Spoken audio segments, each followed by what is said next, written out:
السلام علیکم ورحمۃ اللہ وبرکاتہ۔ ایک مرتبہ پھر میں آپ کی خدمت میں حاضر ہوں۔ الحمدللہ ثم الحمدللہ، ہمارے اور آپ کے سامنے اللہ رب العزت نے دوبارہ رمضان المبارک کا بابرکت مہینہ ہمیں اور آپ کو عنایت فرمایا۔ تو آئیے اس مقدس مہینے میں ہمیں اور آپ کو روزے کے مسائل معلوم ہونی چاہیے، عبادت کیسی کرنی چاہیے وہ چیزیں معلوم ہونی چاہیے، کلام پاک کی تلاوت کرنی چاہیے، یعنی کہ ان خالی اوقات کو ہمیں اور آپ کو ضائع کیے بغیر کسی نہ کسی ورک میں، کسی نہ کسی کام میں لگانا چاہیے۔ تو انشاءاللہ تو آج سے انشاءاللہ العظیم ہم اس سلسلے کو شروع کریں گے۔ روزے کے مسائل، زکوٰۃ کے مسائل، ان تمام چیزوں کو لے کر کے آپ کی خدمت میں ہم حاضر ہوں گے۔ تو آئیے آج کی شروعات اللہ رب العزت کے کلام پاک سے کرتے ہیں۔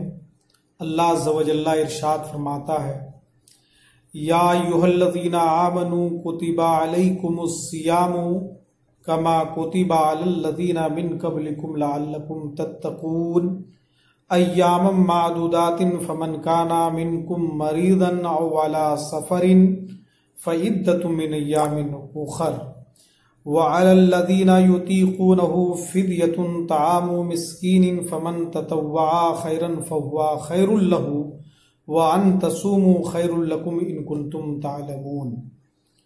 شہر رمضان الذی انزل فیہ القرآن ھدی للناس وبینات من الھدی والفرقان فمن شہد منکم الشہر فلیصمہ ومن کان مریضا او علی سفر فعدۃ من ایام اخر۔ آیتیں بڑی ہیں اس لیے میں آخری آیت پڑھ دیتا ہوں۔ تلک حدود اللہ ولا تقربوها کذالک یبین اللہ آیاتہ للناس لعلہم یتقون۔ اگر ہم اس کے ترجمے کی بات کریں تو کچھ ترجمہ اس کا ٹرانسلیٹ یوں ہے، اے ایمان والو، تم پر روزہ فرض کیا گیا جیسا ان پر فرض ہوا تھا جو تم سے پہلے ہوئے یا جو تم سے پہلے آئے۔ یعنی کہ یہ روزہ آج سے فرض نہیں ہے، صرف نبی پاک صلی اللہ علیہ وسلم کی امتیوں پر روزہ فرض نہیں کیا گیا، بلکہ جو نبی پاک صلی اللہ علیہ وسلم سے پہلے انبیاء کرام آئے اور جو ان کی امتی تھی ان پر بھی اللہ رب العزت نے روزے کو فرض فرمایا تاکہ تم گناہوں سے بچو چند دنوں کا، پھر تم میں جو کوئی بیمار ہو یا سفر میں ہو وہ اور دنوں میں گنتی پوری کر لے۔ اور اللہ رب العزت نے یہ روزہ ہمیں اور آپ کو رکھنے کا حکم اس لیے فرمایا تاکہ ہم نے اور آپ نے جو گناہ کیا ہے وہ گناہ ختم ہو جائے اور بخشش کا ذریعہ بن جائے۔ اور آگے میں فرمایا کہ لیکن روزہ اگر کوئی شخص بیمار ہے یا سفر پہ ہے تو انہیں چاہیے کہ وہ اور دنوں میں روزے کو رکھ لے۔ اور کوئی شخص اگر روزہ رکھنے کی طاقت و قوت نہیں رکھتا ہے تو انہیں چاہیے کہ وہ فدیہ دے لیں۔ اور وہ فدیہ کیا ہے؟ ایک مسکین کا کھانا۔ پھر جو زیادہ بھلائی کرے تو یہ اس کے لیے بہتر ہے، یعنی کہ اگر کوئی شخص ایک مسکین کے علاوہ اور زیادہ لوگوں کو کھانا کھلاتا ہے تو یہ اس کے لیے اور بہتر ہے، نیکی کا کام ہے، ثواب کا کام ہے۔ اگر تم جانتے ہو ماہ رمضان جس میں قرآن اتارا گیا لوگوں کی ہدایت کو اور ہدایت اور حق و باطل میں جدائی بیان کرنے کے لیے، تو تم میں جو کوئی یہ مہینہ پائے تو اس کا روزہ رکھے، اور جو بیمار یا سفر میں ہو وہ دوسرے دنوں میں گنتی پوری کرے۔ اللہ عز و جل تمہارے ساتھ آسانی کا ارادہ کرتا ہے، سختی کا ارادہ نہیں فرماتا ہے۔ یعنی کہ اگر اللہ رب العزت نے ہمارے اور آپ کے اوپر روزے کو فرض کیا ہے تو اس کا مطلب یہ نہیں ہوا کہ ہم اور آپ دن بھر بھوکے رہتے ہیں، تو یہ ہمارے اور آپ کے لیے سختی ہے ایسا نہیں ہے، کیونکہ اللہ رب العزت اپنے بندوں پر اتنا ہی بوجھ ڈالتا ہے جتنا وہ بندہ سہ پاتا ہے، اس سے زیادہ بوجھ اللہ رب العزت اپنے بندوں پر نہیں دیتا ہے۔ اور تمہیں چاہیے کہ گنتی پوری کرو اور اللہ عز و جل کی بڑائی بولو کہ اس نے تمہیں ہدایت کی، اور اس امید پر کہ اس کے شکر گزار ہو جاؤ۔ اور اے محبوب صلی اللہ علیہ وآلہ وسلم، جب میرے بندے تم سے میرے بارے میں سوال کریں تو میں نزدیک ہوں، دعا کرنے والوں کی دعا سنتا ہوں۔ جب وہ مجھے پکارے تو انہیں چاہیے کہ میری بات قبول کریں اور مجھ پر ایمان لائے، اس امید پر کہ راہ پا جائیں۔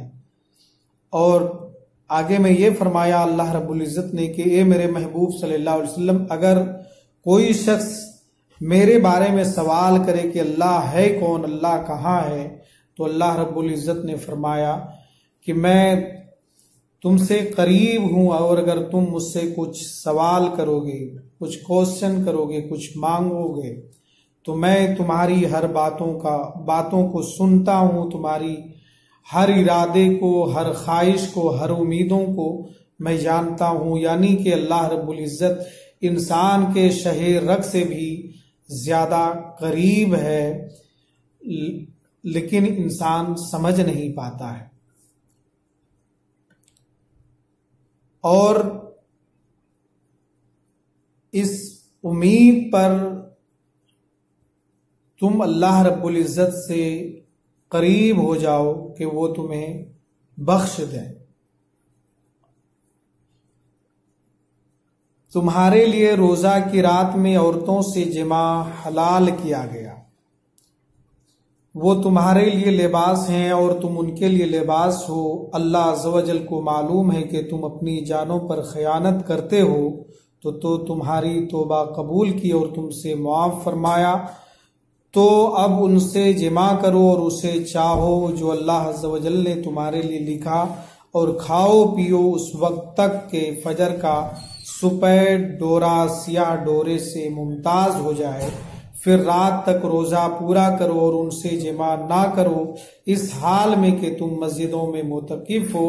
یہ اللہ عز و جل کی حدیں ہیں، ان کے قریب نہ جاؤ۔ اللہ عز و جل اپنی نشانیاں یوں ہی بیان فرماتا ہے کہ کہیں وہ بچیں۔ اور آگے میں اللہ رب العزت نے ارشاد فرمایا کہ تم اپنی بیویوں سے جماع بھی کرو، مباشرت بھی کرو، لیکن روزے کی حالت میں نہیں کرو، بلکہ رات کے وقت میں آپ اپنی بیوی سے جماع کر سکتے ہیں، ہم بستری کر سکتے ہیں، اور کب تک کر سکتے ہیں تو اس کا بھی، اور اس کے آگے بھی فرمایا کہ اور تم ان روزے کے دنوں میں کھاؤ بھی پیو بھی، اپنی بیویوں کے ساتھ میں جماع بھی کرو، اس وقت تک کہ فجر کا سپید ڈورا سیاہ ڈورے سے ممتاز ہو جائے، یعنی کہ جسے ہم اور آپ سحری کے اختتامی وقت کہتے ہیں، لاسٹ اینڈنگ آف دی افطار فاسٹ، سحری اس وقت تک لاسٹ ہے، اس وقت تک آپ کھا سکتے ہیں، پی سکتے ہیں، اپنی بیوی کے ساتھ میں ہم بستری کر سکتے ہیں۔ اس کے بعد سے لے کر کے جب تک کہ افطار نہ کر لیں تب تک ہم نہ کھانا کھا سکتے ہیں، نہ پانی پی سکتے ہیں، نہ اپنی بیوی سے جماع کر سکتے ہیں، اور بہت سارے کام ممنوع ہو جاتے ہیں روزے کی حالت میں۔ انشاءاللہ العظیم آج یہ کلام پاک کے اس مختصر سے ٹکڑے کو میں لے کر کے آپ کی خدمت میں حاضر ہوا۔ دوسرے ویڈیو میں ہم حدیث رسول لے کر کے آپ کی خدمت میں حاضر ہوں گے، تب تک کہ آپ ہمیں دیجیے اجازت۔ شکریہ، خدا حافظ۔